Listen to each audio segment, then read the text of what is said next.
Joe, can you hear me? Yes, I can. Wonderful. Thank you.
Recording in progress.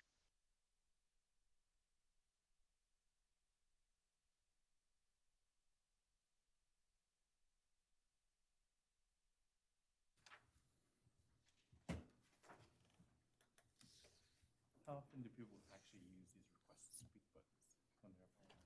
Well, I didn't know that actually worked until one day those guys, when I was cheer last year, started using it. If you ignore them, they just throw things at you eventually.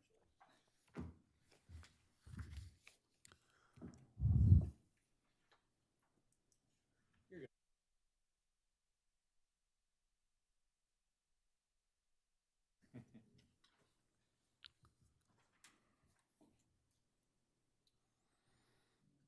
Do you have to attend the park board meetings?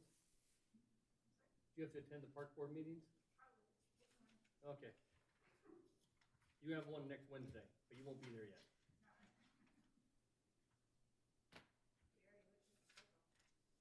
Actually, you won't. You start March 1st. Yes. No, Dan just sent me a text.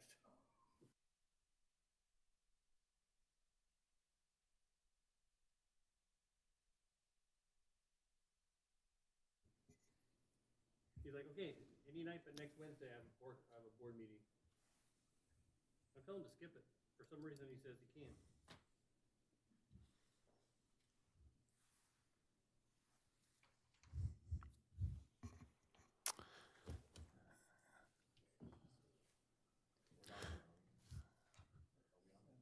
Good evening. The Planning Commission meeting of February 23rd, 2022 will come to order. All rise for the Pledge of Allegiance. I pledge allegiance to the flag of the United States of America and to the republic for which it stands, one nation under God, indivisible, with liberty and justice for all.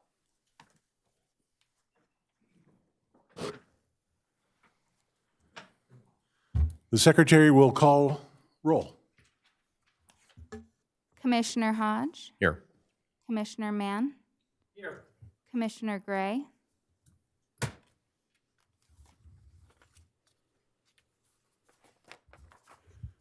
Commissioner Gray, you need to unmute yourself.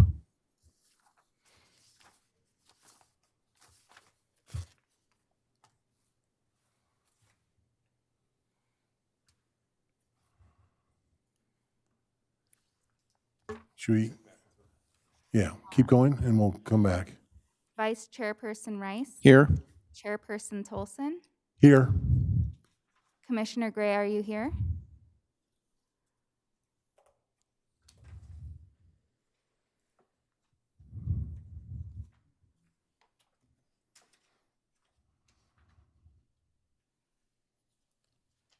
She may be arriving late. She was on the call earlier. We'll acknowledge when she comes in. There we go.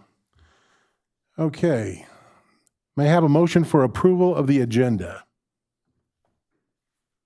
Move to approve the agenda. Second. Perfect. A motion was made by Vice Chairperson Rice and a second by Commissioner Hodge. Unless there are any objections, the agenda stands approved.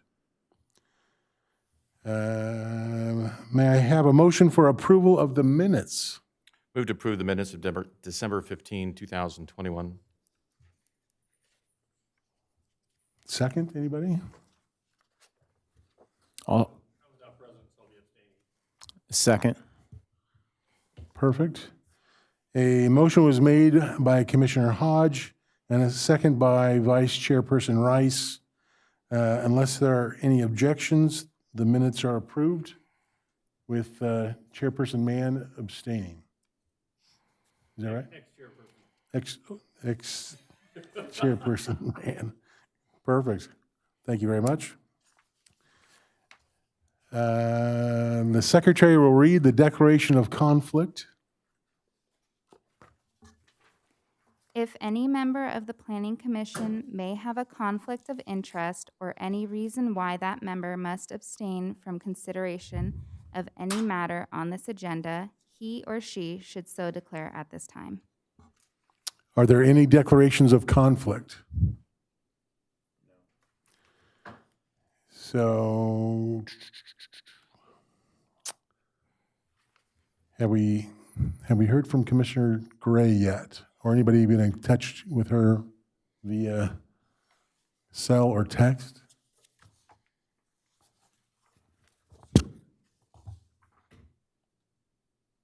Commissioner Gray, can you hear us?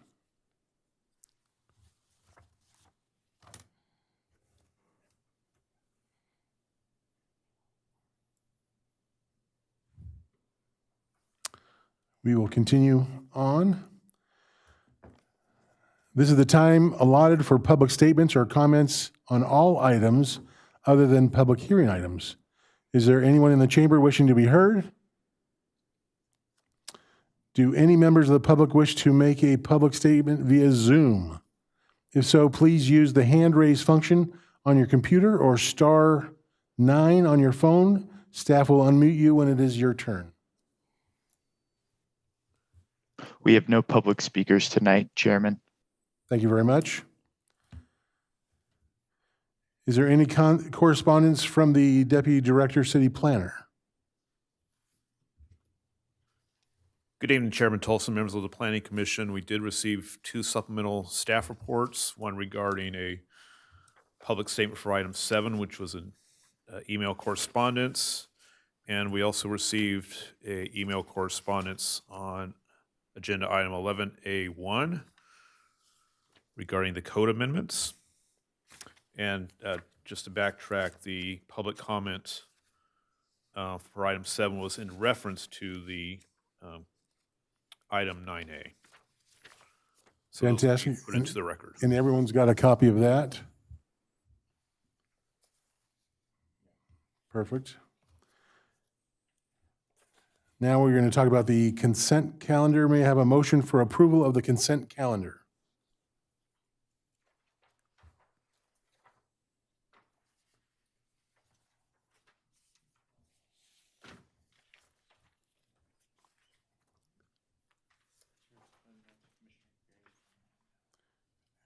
Commissioner Gray, are you there?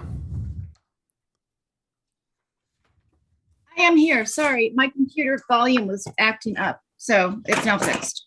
Okay, so what items do we need to go back through? And she's here effective 6/36. Any previous stuff?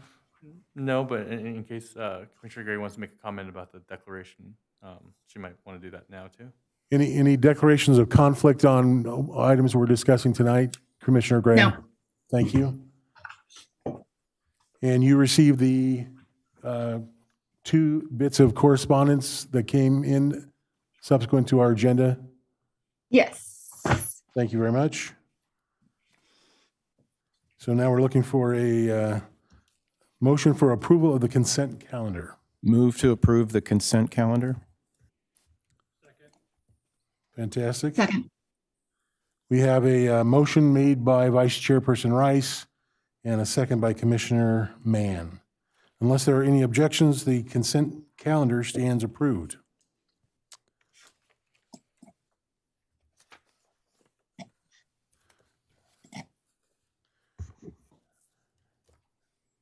This is the time and place set for a public hearing on the consideration of Z-S-2022-001, city-initiated text, amendments to revise various portions of the Title IX of the Development Code to provide clarifications, definitions, and updated development permit procedures, and a determination that the amendments are exempt from the California Environmental Quality Act.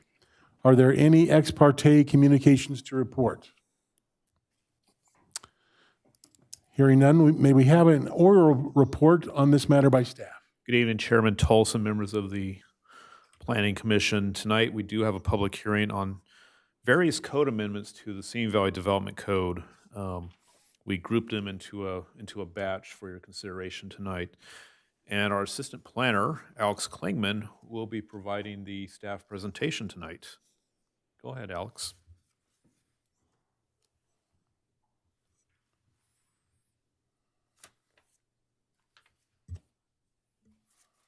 Good evening. Can you see that screen? Yes. Commissioner Gray, can you see the screen? Yes, I can. Thank you. Good evening. Tonight we will be presenting miscellaneous city-initiated municipal code text amendments, ZS 2022-0001. This is a request to consider recommending to the City Council city-initiated municipal code text amendments to revise various portions of Title IX of the Development Code, to provide clarifications, definitions, and updated development permit procedures, and a determination that the amendments are exempt from the California Environmental Quality Act. Title IX of the Simi Valley Municipal Code provides a framework for regulating where and what type of development can occur within the city. The code also provides a guide for everything from permissible land uses to building densities, location, setbacks, parking, and other development standards. From time to time, revisions are needed to ensure the code remains in compliance with state law and to provide clarifications or to adjust to the needs of the built environment, regional economy, and the community. The following proposed amendments represent various revisions to the city's municipal code. The proposed text amendments include both community requests and staff recommendations. The first amendment focuses on family daycare home requirements. In the current development code, a conditional use permit is required for large family daycare homes serving up to 14 children. This amendment will eliminate the conditional use permit requirement in order to comply with California State Senate Bill 234. This law prohibits cities and counties from requiring any family child care home licensed by the state from having to obtain a land use or zoning permit for their operation. To ensure minimal impact on residential neighborhoods, family daycare homes are subject to all development standards and requirements applicable to single-family dwellings. Staff recommends this revision to provide consistency within the development code and to comply with SB 234. The next amendment will reconfigure definitions and permit requirements for convenience stores, food stores, and supermarkets. A convenience store will be defined as a small retail business under 8,000 square feet that sells a variety of products for off-premises consumption and is open for extended hours. Convenience stores are typically ancillary to another function, such as a gas station, and an example of a convenience store would be a 7-Eleven. Food stores will then be defined as retail businesses under 50,000 square feet, where the majority of the floor area is occupied by food products packaged for preparation and consumption away from the site. An example of a food store is a Trader Joe's or an Aldi. Supermarkets will be defined as retail businesses 50,000 square feet or greater, which sells a line of dry grocery canned goods, non-food items, and some perishable items. An example of a supermarket is Esteta Brothers. These revisions will add convenience stores as a permitted use in the mixed-use zone and a conditionally permitted use in the commercial neighborhood district. Civic Center District, and the Commercial Plan Development Zone. Food stores without extended hours will be permitted in the MU, CN, CC, and CPD zones. Food stores with extended hours will be permitted in the MU zone and conditionally permitted in the CN, CC, and CPD zones. Supermarkets without extended hours will be permitted in the MU, CN, CC, and CPD zones. Supermarkets with extended hours will be permitted in the MU zone and conditionally permitted in the CN, CC, and the CPD zones. The next amendment proposes to add fence material options in residential zones. Currently, the code allows decorative block, pilasters, wrought iron, and wood materials to be used for residential fences and walls. This amendment will add vinyl fencing to the list of allowable materials. This addition will also define the composition and materials of acceptable vinyl fencing. Vinyl fences should be constructed of high-grade, UV-stabilized vinyl, resistant to oxidation, surface cracking, peeling, chipping, rotting, or fading.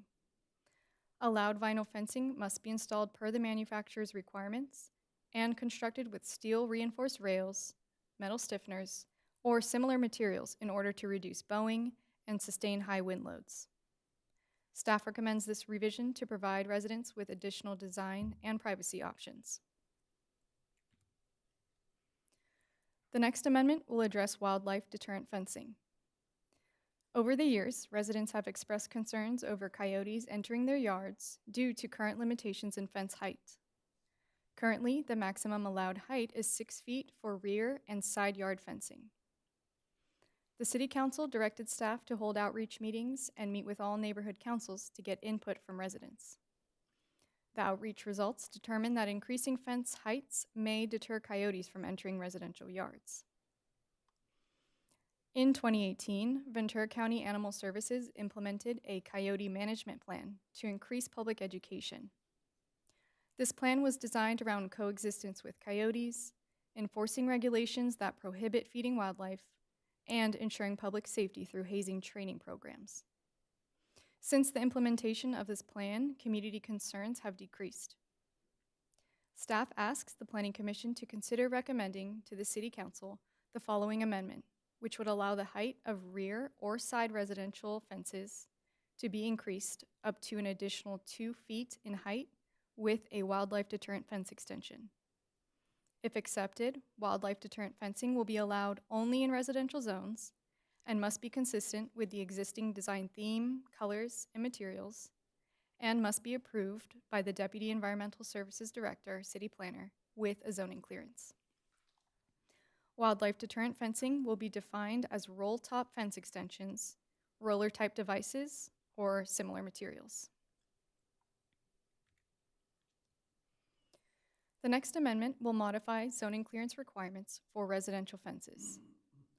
In the current development code, an application for a zoning clearance is not required for fences or walls that are 6 feet or less in height. This revision will require an applicant to obtain a zoning clearance for any fence or wall over 42 inches in height within the front yard setback, which is 20 feet. Staff recommends this revision to ensure compliance with traffic site safety and the 50% see-through fence provision in the development code. The next amendment will modify ADU requirements. In the current development code, the roof slope of a proposed ADU is required to match the dominant roof slope of the primary dwelling. Staff recommends removing this provision as it increases the processing time and adds additional cost to the applicant, which is not in line with the city's and state's efforts to streamline the ADU permitting process. This amendment will also help to support increasing the city's housing supply by allowing additional ADUs. Additionally, the current development code states that a detached ADU over 800 square feet cannot cover more than 40% of any yard. This amendment will clarify that the 40% rule only applies to a required yard. As shown in the diagram, the required side yard is the first 5 feet for a single-story structure or the first 10 feet for a two-story structure. from the side property line. The required rear yard is the first 20 feet from the rear property line, or as otherwise required by Section 9-24.050 or any underlying development permit. Staff proposes these revisions to clarify allowable yard coverage for ADUs. The next amendment will modify temporary use permit requirements. In the current development code, temporary residential cargo containers used for moving goods or temporary storage are allowed for a maximum of 10 days per calendar year with a temporary use permit. Staff recommends this revision to increase this duration to 28 days maximum per calendar year. This section will also be revised to clarify that a temporary use permit is not required for temporary cargo containers that are used in conjunction with a valid building permit. The next amendment will revise the definition for balconies and decks. A balcony will be defined as a platform that is attached to a structure and above the first floor level with a railing, as shown in Image A. A deck will be defined as a flat, open platform above the grade, not exceeding the level of the first floor, as shown in Image C. Staff recommends this revision to clarify that a deck is not to exceed the level of the first floor. With this revision, balconies will require a minimum 20-foot front, 8-foot side, and 18-foot rear yard setback. Decks 30 inches or more above grade will require a minimum 20-foot front, 8-foot side, and 18-foot rear yard setback. Decks 30 inches or less above grade will require a minimum 20-foot front, 5-foot side, and 5-foot rear yard setback. Staff proposes these revisions to clarify the required setbacks for accessory structures. And the final amendments will make minor corrections to definitions and miscellaneous typographical errors in the development code that were made inadvertently. Staff recommends the Planning Commission recommend to the City Council approval of ZS 2022-0001 to revise various portions of Title IX of the Simi Valley Municipal Code and determine that the amendments are exempt from the California Environmental Quality Act. This concludes our presentation, and staff is available for any questions. So can I just get clarification? We had these 13 pages that we've been given have been on the public forum for anybody to look at and read. Yes, the entire staff report has been posted on the city's website and available at City Hall and the public library. So either in person you can read it or online. Is that correct? That is correct. Okay. So we've got to discuss and approve each section of this as we do it, right? Well, one suggestion could be to take items individually. If a commissioner has a question on section 1 through Parts 1 through 12. or if they just want to discuss the ones that come to their mind, but we'll try to keep track along the way. Okay. We'll see where we land as far as consensus and if there's any differing thoughts on each item. So I'm gonna make a recommendation that we start with part 8 and then 9 through 12, which is the definition changes. If there's any questions on part 8 definitions that we either need to clarify, ask questions for, or just move forward with. Part 8 definitions. That's the kitchen definition. I'm sorry? Page 31 would be section 8, 9, 10, 11, and 12. We're going to do part 8 first, and then we'll go 9 through 12. Yeah, part 8 is on section 31, page 31. I've presented the slides on the screen as well if you would like to That's see the them one there. for the decks and the I appreciate that. 31 and 32. So as opposed to reading every part of it, there's item number 24 and 25, correcting a couple, revising definitions. Yes.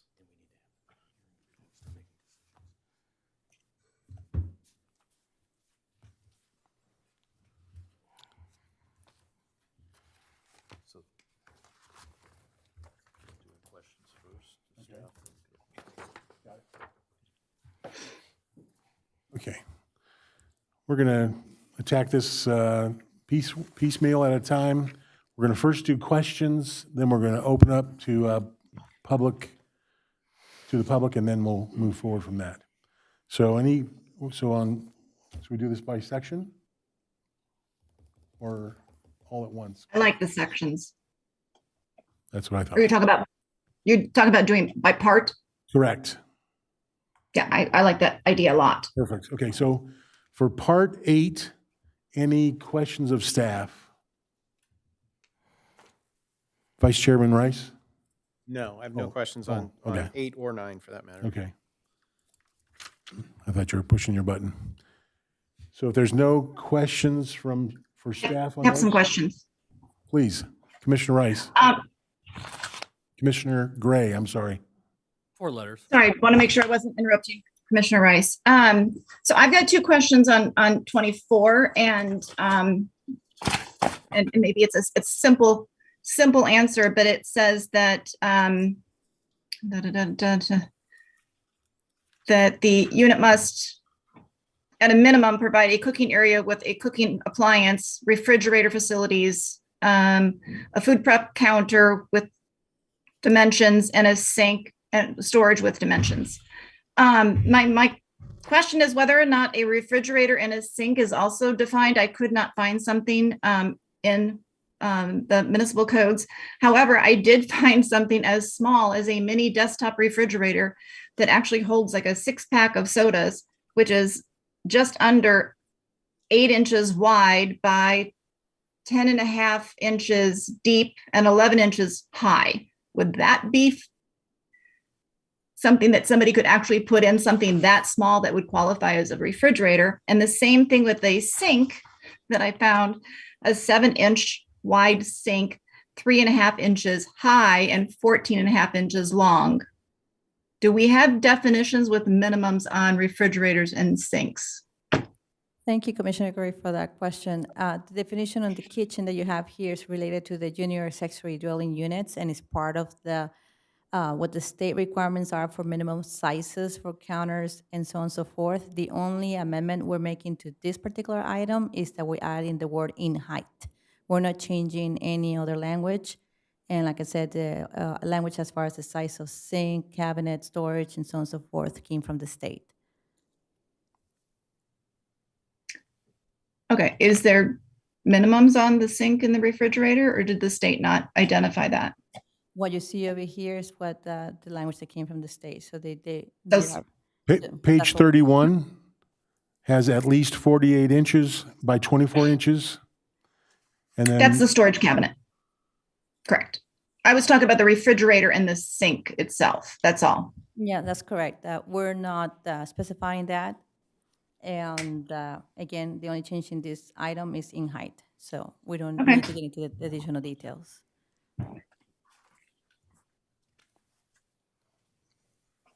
did you add? One other question, what is this, just, I mean, a lot of this, I was able to cross-reference on like the Senate Bill 234. Is there something specific that I could look up on the state on this, their requirements? Like a specific, easy go-to? Or if you don't have it, that's fine. I can follow up on it later.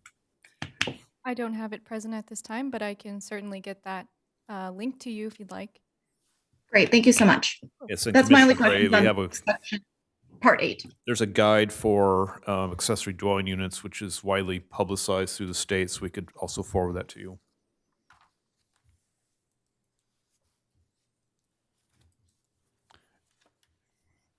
Commissioner Gray, did you hear that from? I did, yes. Okay. And then you had a question on. Thank you so much. You had one more question on part 25? Nope, those are my only two questions, the sink and the refrigerator, and I don't have any questions on 25 either. Perfect. Any other questions for staff on part 8, definitions? We're going to go through questions on the entire thing and then open up to the public?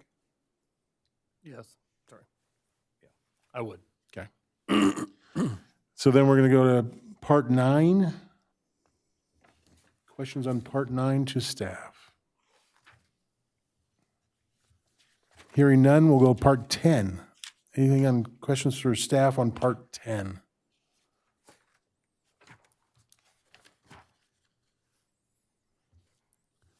Commissioner Gray, we're going to just hope that you speak up if you have anything, because we don't see it short of the Zoom. Part 11, any questions on staff to part 11?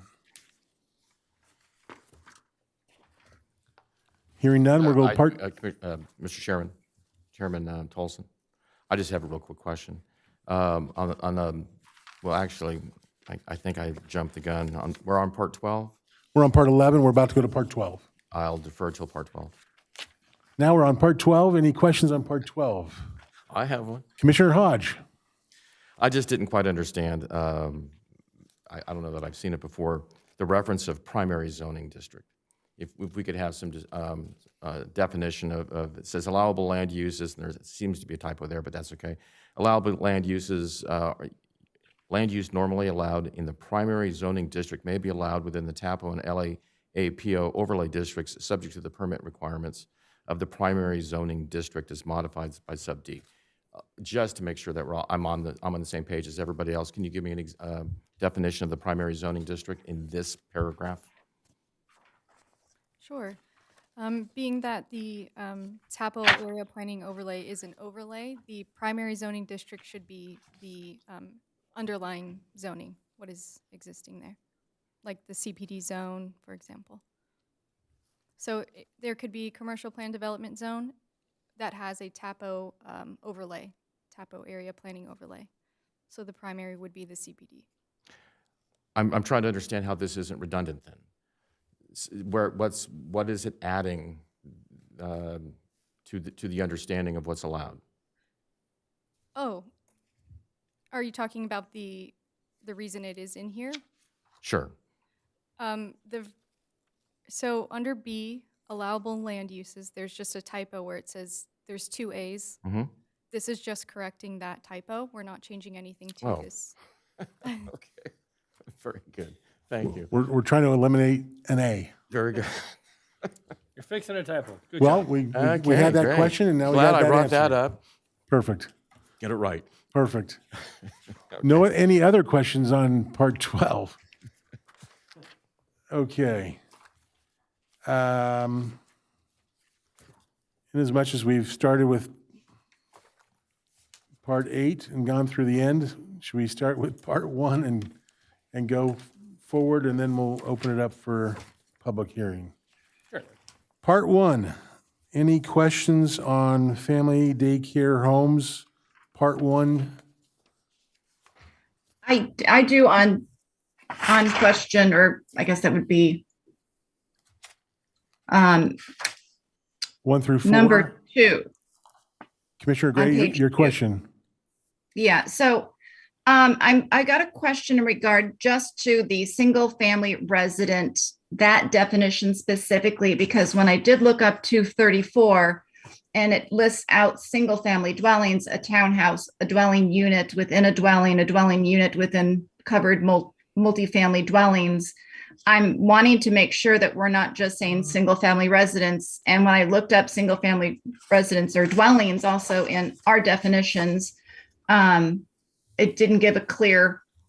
I want to make sure that we're not just restricting the child and adult daycare in the definition to just single family residents, that it is the same as what the state has. That it should state dwelling units, not just single family units.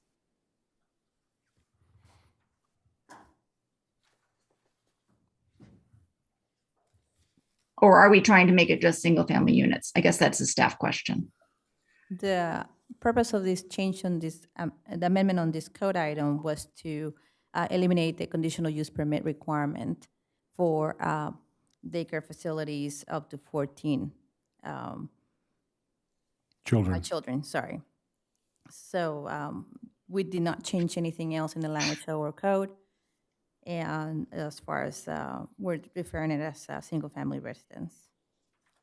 So then going forward, it can only be single-family residence. It can't be townhouses, multi-family dwellings. Is that correct then? Whatever's allowed by the state as far as in terms of a dwelling unit, the family daycare would fall under state regulation on how they define a dwelling unit. So we would kind of be out of the loop in that requirement. Before we had discretion on locations from 7 to 14 children, and now this new state law takes that away from us. So any child care facility 14 or less would be under state purview. So we would be out of the review cycle on that, regardless of the Okay. unit type. Commissioner Hodge, you're in the queue. Should I be clearing that, or you have a question on? I have no question on that. Perfect. So any other questions on part 1 for staff? Hearing none, we'll go to part 2, food stores. And there's 5 through 9. Any, I have a question. Commissioner Hodge? There were 2 items. I'd like to address the first one, which is the second line under definition F on page 22. It said food stores, a retail business under 50,000 square feet, where the majority of the floor area, et cetera. And then a convenience store is 8,000 square feet of various products. So my question is a food store something that is 8,001 feet or more than 8,000 feet and less than 50,000 feet? Or is it a food store something that's 50,000 feet down to 1 foot? Obviously, that's ridiculous, but I mean, you understand the point I'm driving at. Yes, the definition will be from 8,001 square foot up to 50,000 square feet. From 8,000, all right, so then there needs to be, it seems to me, there needs to be an addition, because it just says a retail business under 50,000 square feet.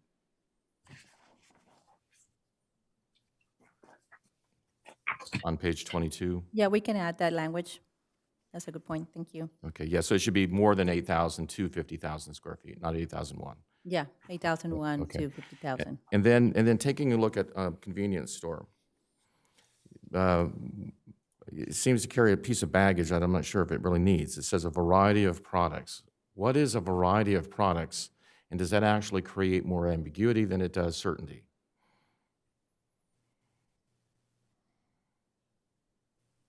Seems to me that we're trying to say that anything less than 8,000 square feet that sells stuff in a retail environment as opposed to a wholesale environment is considered a convenience store. And that this variety of products for off-premises consumption creates some uncertainty as to what it is that that's trying to identify. So it says a small retail business under 8,000 square feet that sells a variety of products for off-premises consumption, including but not limited to food products, et cetera. But because it says including but not limited to, it could be virtually anything, and it doesn't say anything in here about retail. So I'm not sure that we're limiting or describing this in such a way that we're probably all thinking of. Yes, I agree. That's a great point. This definition came from research that I did from other cities. I kind of compiled what other cities defined convenience store to be, but that is a good point, and maybe we can remove that to clarify it a little better. Do we intend this to be a retail environment?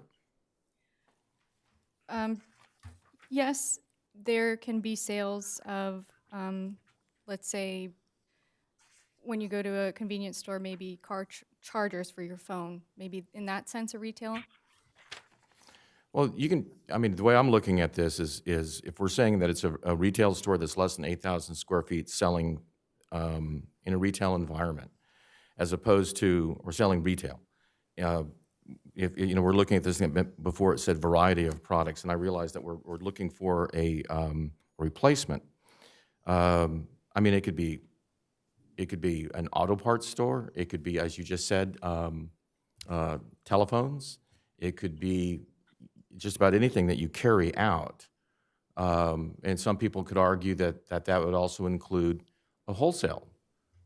You know, because wholesale, you're selling things that are going out the door. But I don't know if we're intending to have wholesalers defined as a convenience store. The first line is a small Says- retail business. Wait a minute. Under convenience store says a small retail business.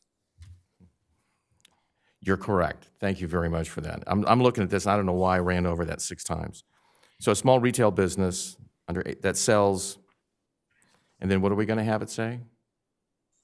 Well, the intention of this is definition is for food stores. So when we're talking about various products for, you know, consumption of premises, you know, includes food items, but also sometimes they have miscellaneous items in those type of convenience stores. So do we want to say something in there like a preponderance or? Majority of like.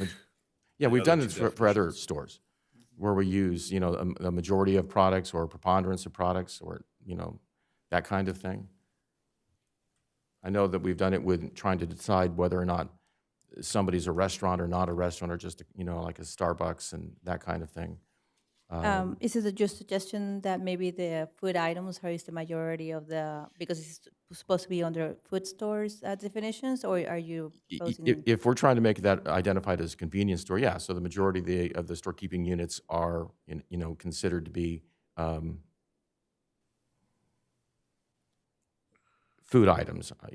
You know, I hate to get too careful about this because I've never gone in and counted, you know, how many are pens and paper and aspirin and these kinds of things. I don't want to start, you know, jamming people up that are actually running a convenience store just because by adding it as, you know, looking at it from an SKU perspective.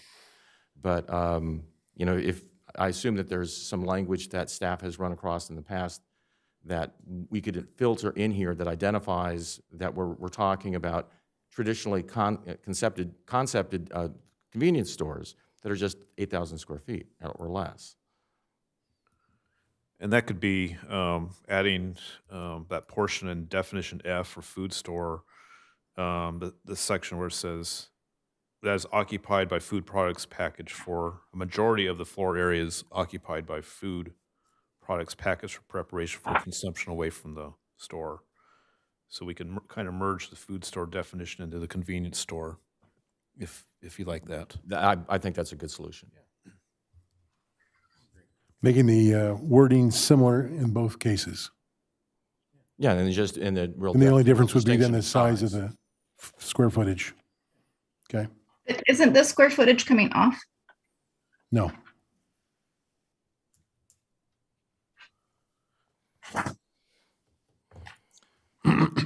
Any other questions on part 2? Grocery stores and the like. No, I think you guys have answered my questions. Thank you. Thank you, Commissioner Gray. Part 3 is, Oh, I'm sorry. Part 2 also included the retail service, sales and services, correct? yes. So I do have a question on that. Thank you. We have listed that it's going to be retail sales and services, and it is not listed on table 2.5, but it does have the general. Should we not be adding retail sales and services to table 2.5?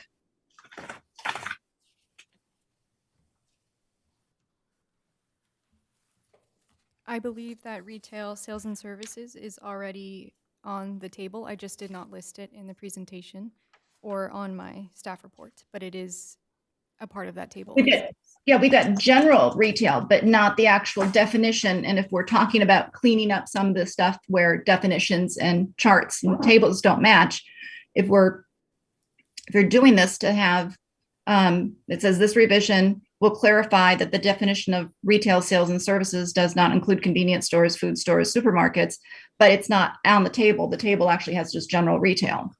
Commissioner Gray, that's a good question that you have.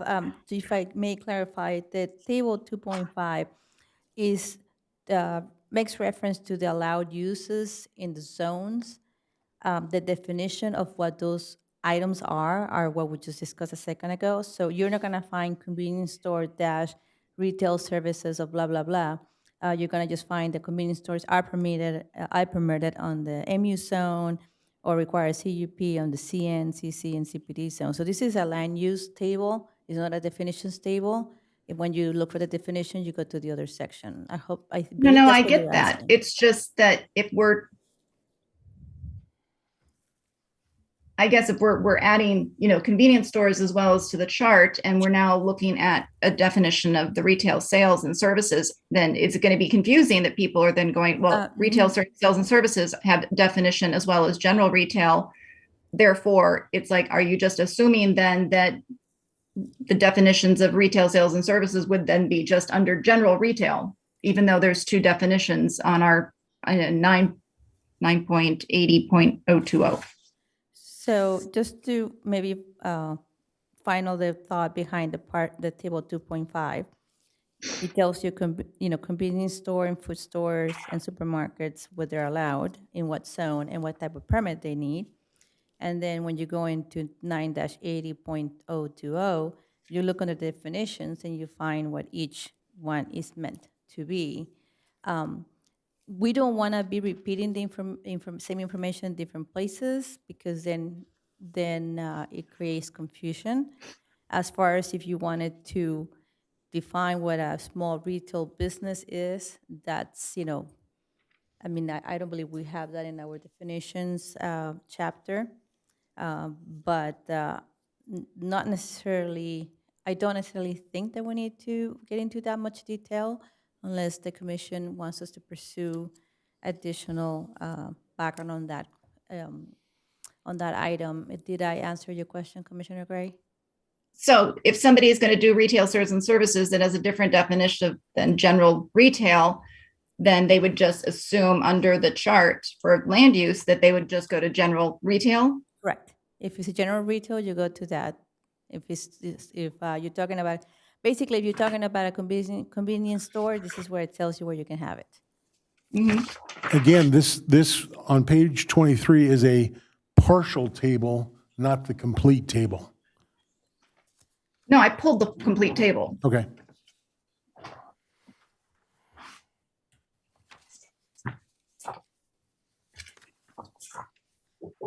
Okay.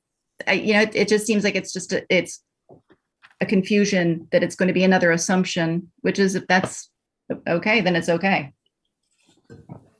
Maybe if I could answer that further, and thank you, Chairperson Tolson, for that comment. Yes, this is a partial table. Within that table 2-5, there is a section on general retail. So that general retail has a different definition, and that one tells you what land uses you can have and what permits will be required for that land use. So it's a different land use completely than what we're looking at. We're just looking at the ones we're changing.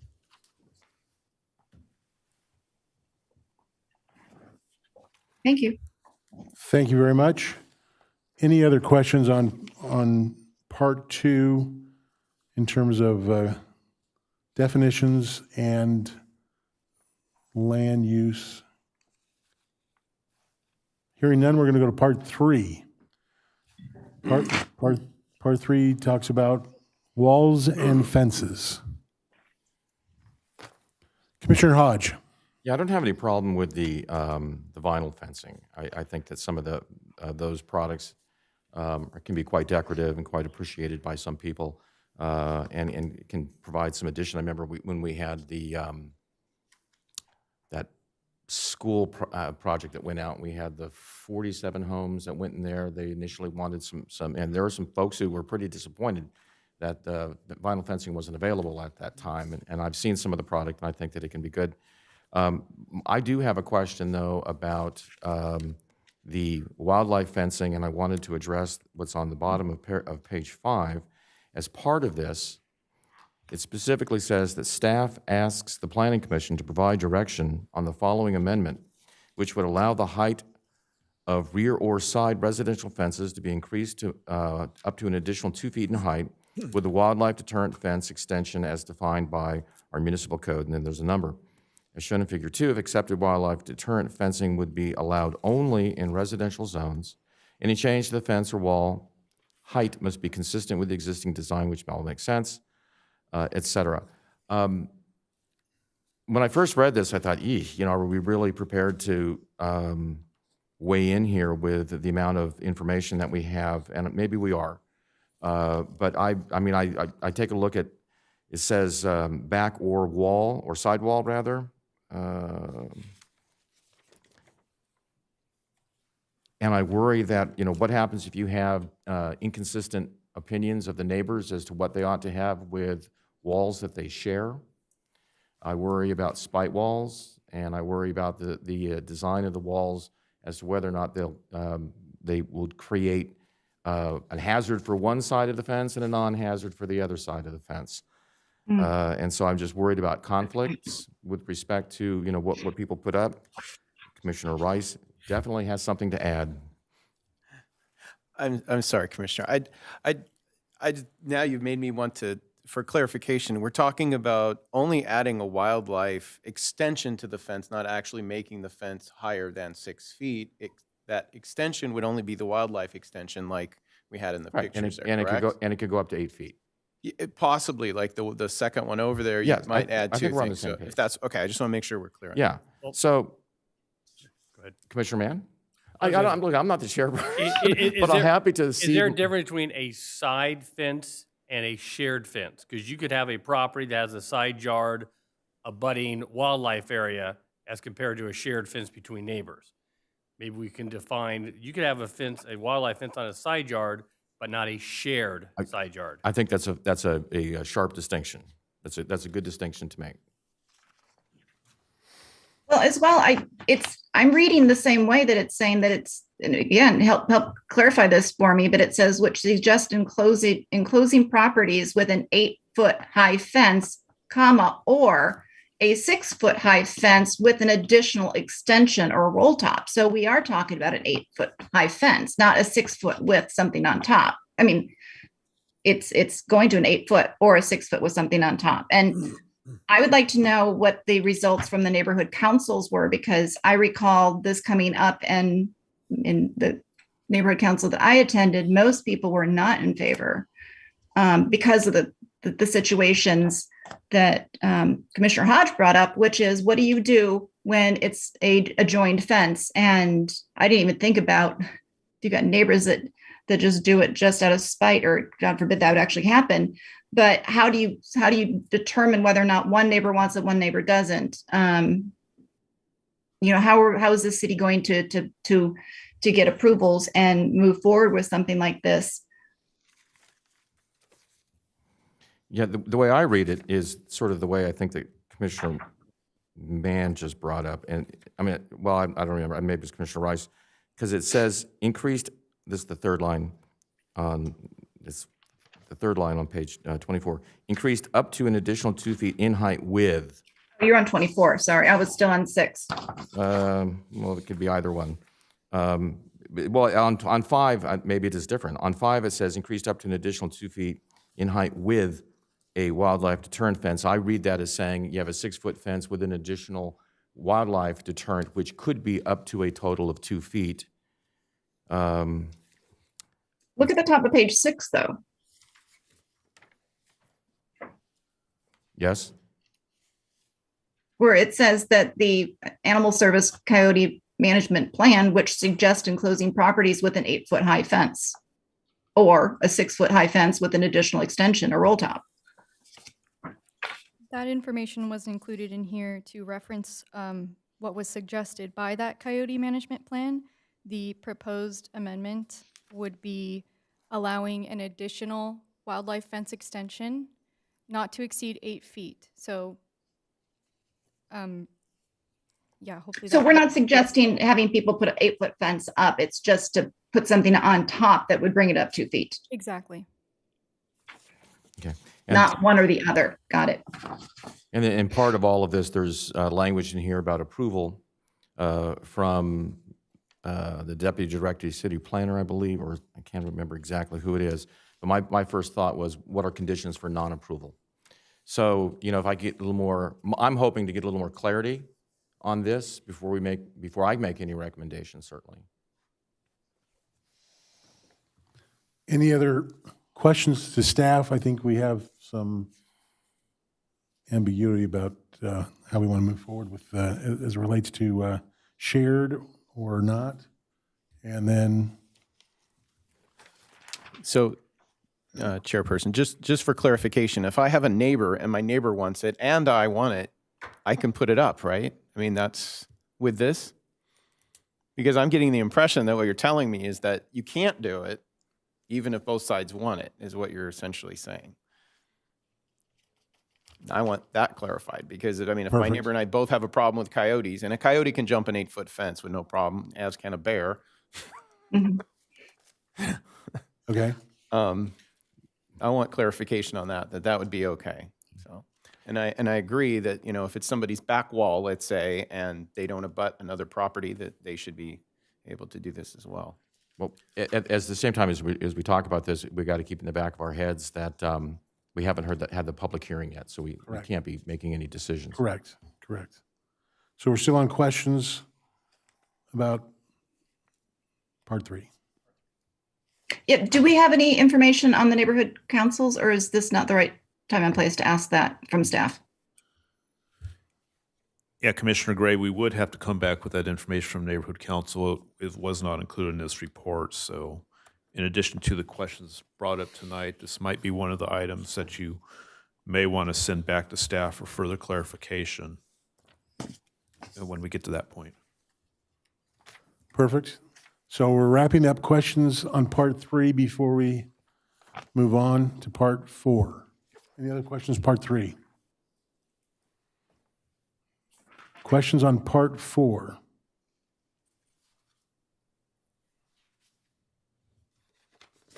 No, hearing none? Oh, sorry. Vice Chair, Mr. Wright. Yeah, just one question. How did we come up with the height of 42 inches? Is that just what other cities do, or?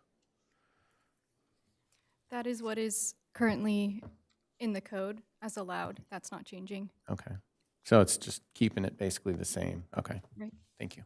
I have a question. There was a diagram that you had, the ADU in the back right corner, and then you had the 5 foot on the front side. I think the property line was divided. Can you bring that up? That's it. So let me ask just a question, because I got a little confused on this. Commissioner Gray, Side yard. Commissioner Gray, we're on part 4. Oh, I'm sorry. I thought you were back on 5. Sorry, my apologies. We're about to move forward, though. Any other questions on part 4? No. All right. Hearing none, part 5. Commissioner Gray, you're up. So sorry. No worries. On the side yards, it's saying 5 feet, unless it's a 2-story, and then it's 10 feet. And then the backyard is the 20 feet.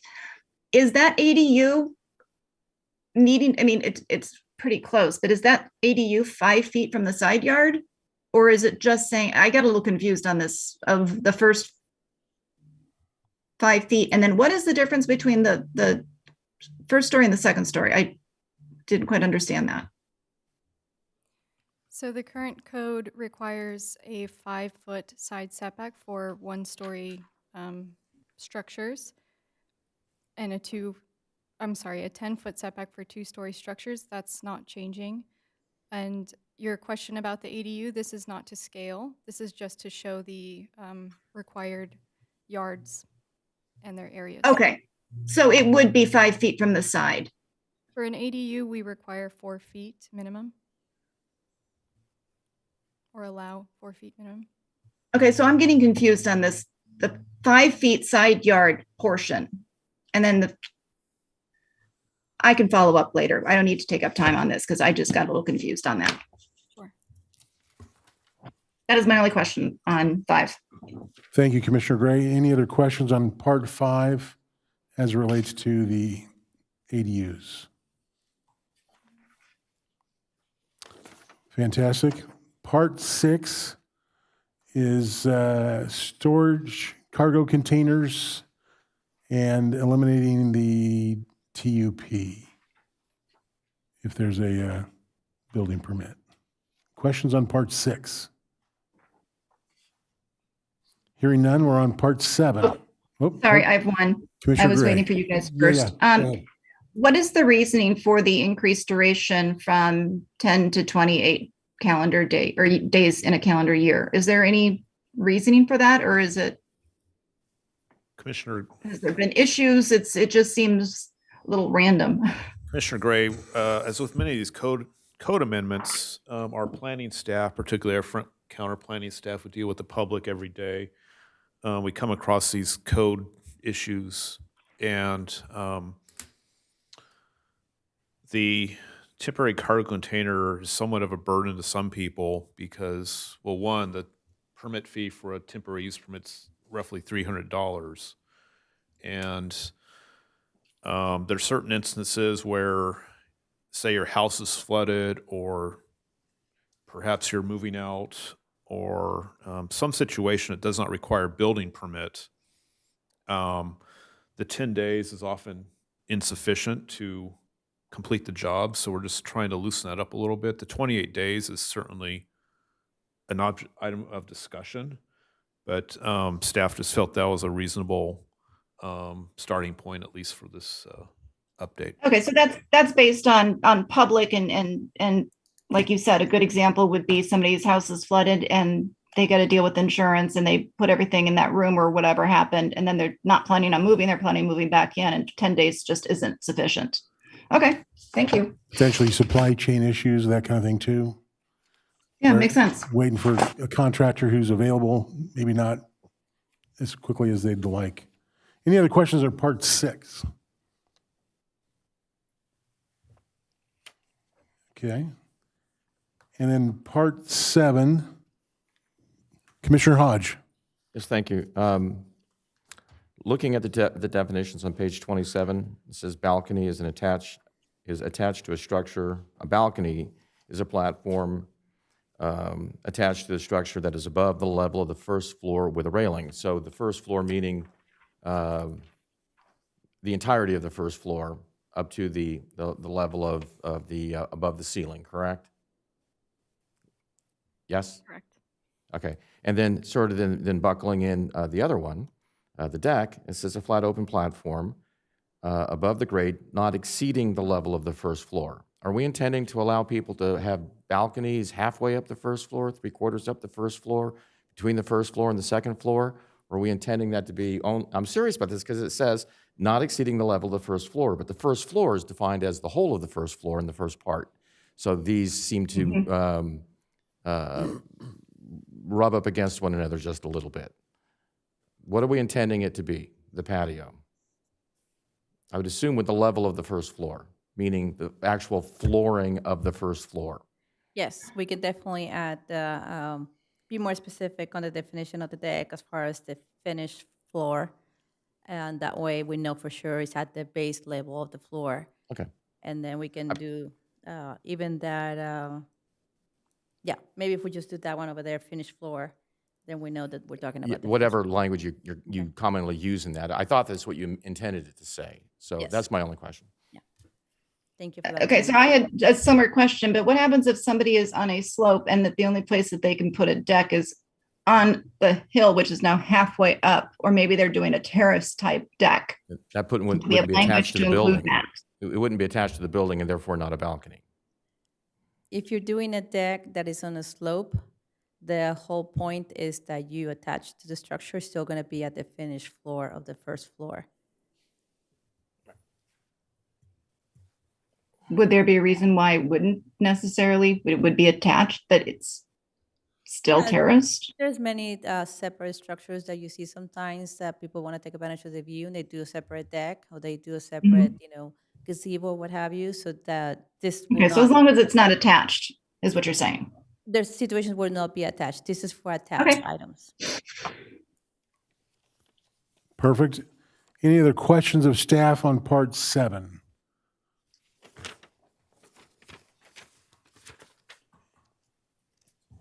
Oh, yeah, on question 22, F, where it's got the rock type waterfalls, water slides, climbing walls, skate ramps, et cetera, non-traditional, non-residential structures are limited to 10 feet in height for lots less than 20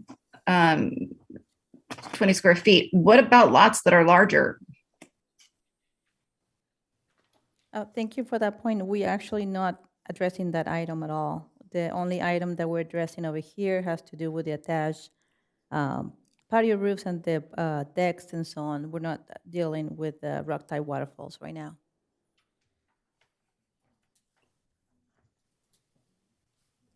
But it's listed.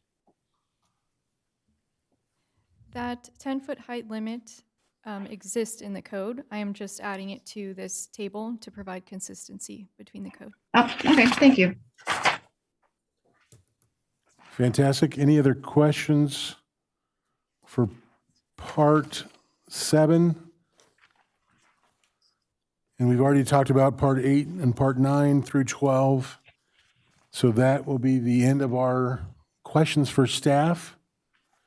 We will now open up to our public hearing for questions on what's been presented so far.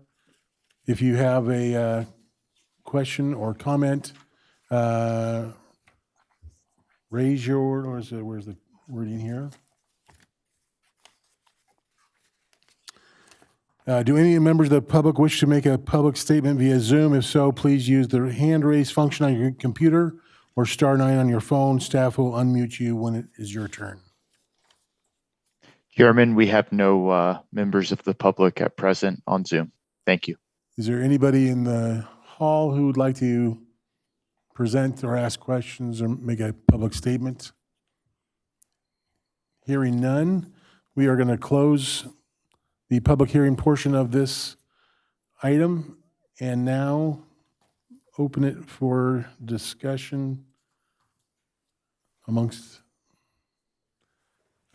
commissioners. And should we go through this by part? Oh, Chairman Tolson? yes, Commissioner Hodge. Yeah, I'd like to start right off with the big ticket item. For me was the one with the fence, and I would hope that we would give staff an opportunity to bring that back and provide a little more clarity, and we'd have a chance to chew it up a little bit more rather than have to sort of address it on the fly here. That would be fine with me. So that would be part 3.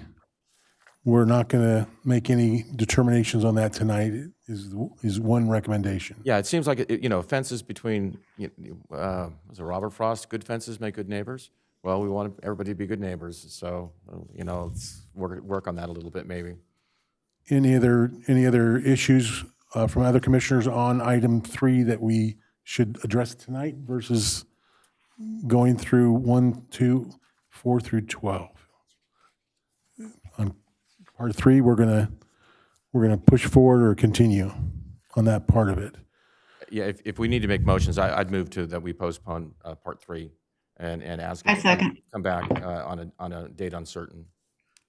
Is that 3 fences? Chairman? Part 3, yeah. Yes. And if you can clarify with that motion, if you're just referring to wildlife fencing or also the pushback vinyl fencing and the other parts of part 3? No, I think the height of the fence, the conditions under which the height can be raised, and the nature of the wildlife fencing, So the wildlife portion of part 3. effectively. Any other staff have? I would like Yeah, go I ahead. would like to know the neighborhood council opinions as well on that specific item as well, height and the wildlife deterrent fencing. Perfect. Okay. So now we're going to go back to, do we want to do this part 1 at a time? Well, I thought we were addressing each of these individually. That's why I made the motion. Maybe I'm out of order. Okay. But if So we have a motion by Commissioner Hodge and a second by Commissioner Gray on continuing part 3 of this report. Chairperson, can I have a clarification here? Are we talking about the entirety of part 3 or just the wildlife fencing of part 3? We discussed the wildlife. Just the wildlife portion. Correct. So the vinyl fencing will go through, but the wildlife portion would come back to us at a date uncertain. that was my intent. But isn't it also the height too? Both the wildlife and the height. Isn't that what Commissioner Hodge said? Well, yeah, the wildlife provisions are included. I'm sorry, the height provisions are included as conditions of the height of the animal control issue, the wild animal control issue. So the wildlife portion of part 3 will be continued as moved. And do we call for a vote on that separately? Sure. You're the chairman. I think that's an interesting question. I think we could do it that way, or I think, Deputy Director and I could take the notes, and then we could just modify the final recommendation to exclude that portion which you want to save for a Perfect. later date. Perfect. Okay, thank you. Thanks for clarification. All right, so And then with that said, then I wanted to clarify that there's no longer an existing motion to continue that part 3. We're going to save that direction for later. Sure. So I'll withdraw my motion. thank you. All right, so we're going to go back to part 1, family daycare homes. Any discussion on that part that we need to make adjustments or changes to?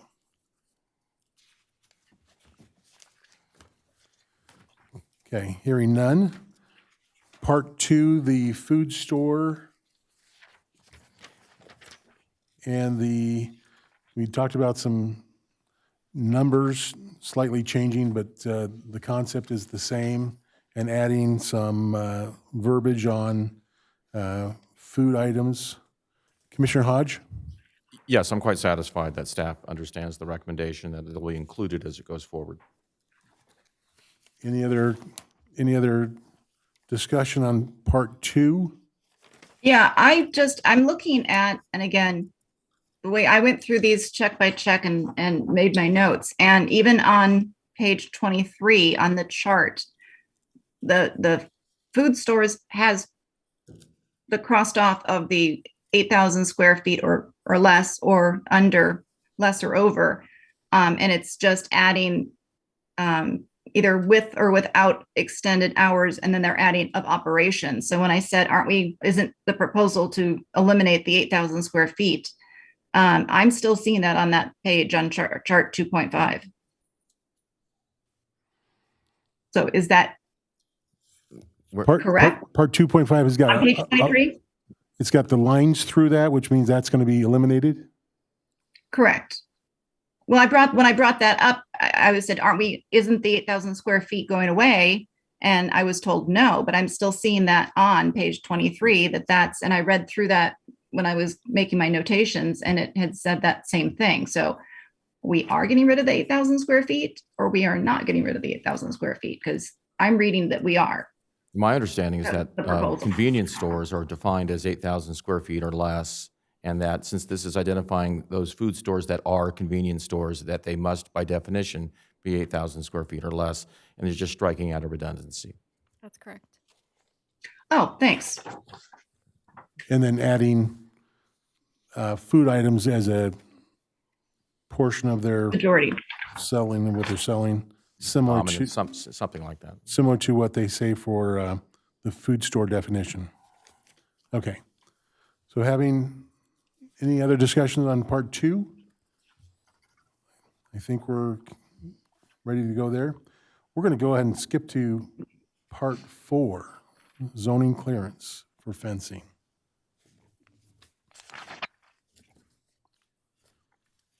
We're happy with everything there? Mhm.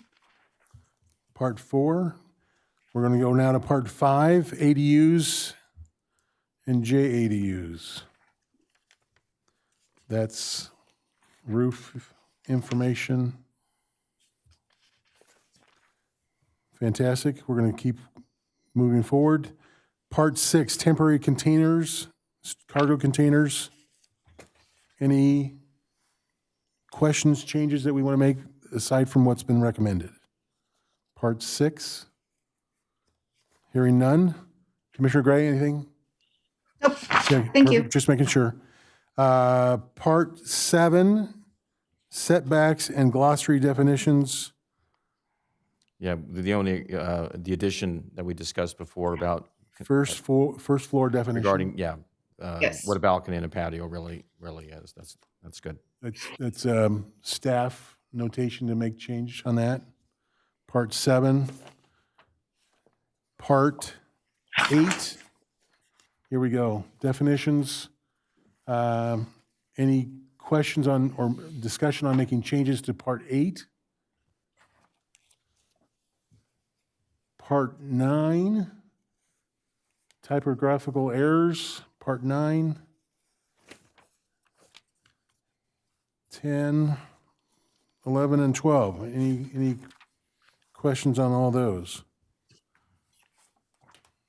Discussion-wise, okay. So it sounds like we have consensus across the board on 1, 2,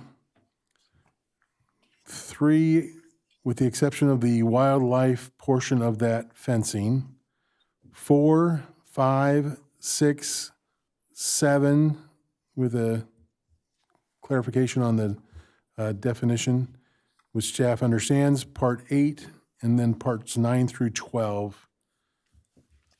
We're looking for a motion to approve all that with the exception of the wildlife portion of Part 3. I move. But we need to have first a reading of that resolution. Oh, thank you. Resolution number SVPC 02-2022.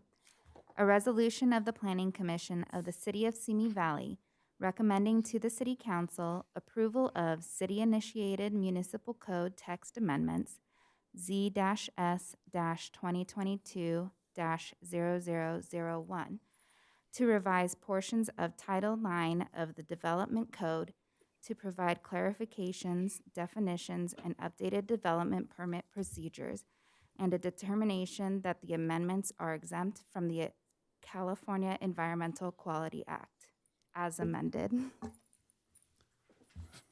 Fantastic. I thank you very much. The chair will now entertain a motion. Move staff's recommendation. Move staff's reading of the recommendation. That's a first. You can do that.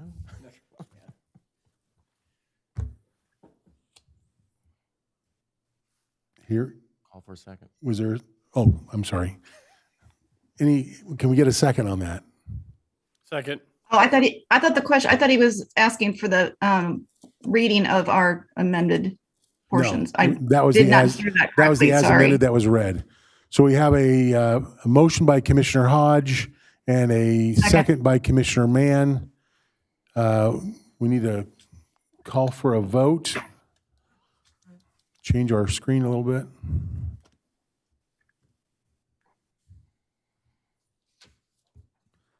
Commissioner Gray, Yes.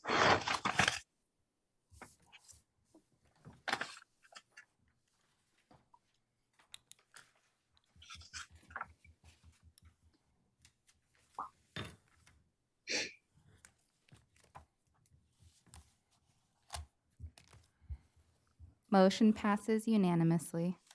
Fantastic. There's no appeal period for the zoning text amendments, and the items will proceed to the City Council with the Planning Commission's recommendation. All right, let's see here.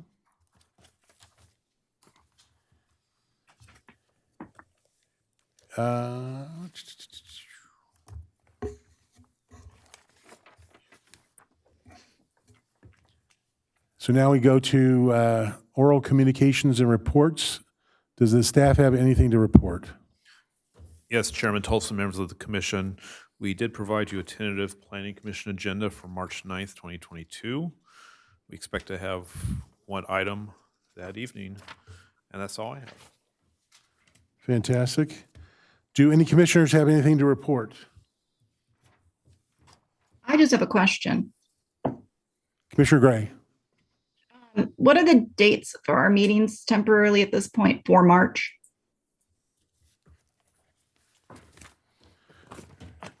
I've got March 9th and March 23rd. And do we have backup dates, or they would be the other two, I guess? 2, 16, and 30. Great, thank you. Fantastic. Did everyone hear that? March 2, 16, and 30 are the possible backup dates. Okay. I may not be here on March 23rd. That's why I was asking. Thank you, Commissioner Gray. Does staff have any report on the Mobile Home Rent Mediation Board? None tonight. Does staff have anything to report on the Tree Advisory Board? Staff. No items tonight. I did attend a tree coalition meeting with Ventura County. I'll provide some information later at a later time on that. Thank you very much. Thank you, Ms. Klingman and other staff members for your report tonight. Fantastic job. We got through that pretty well. This concludes the meeting of 2/23/22, and the next scheduled date is March 9th. This meeting is adjourned. Thank you.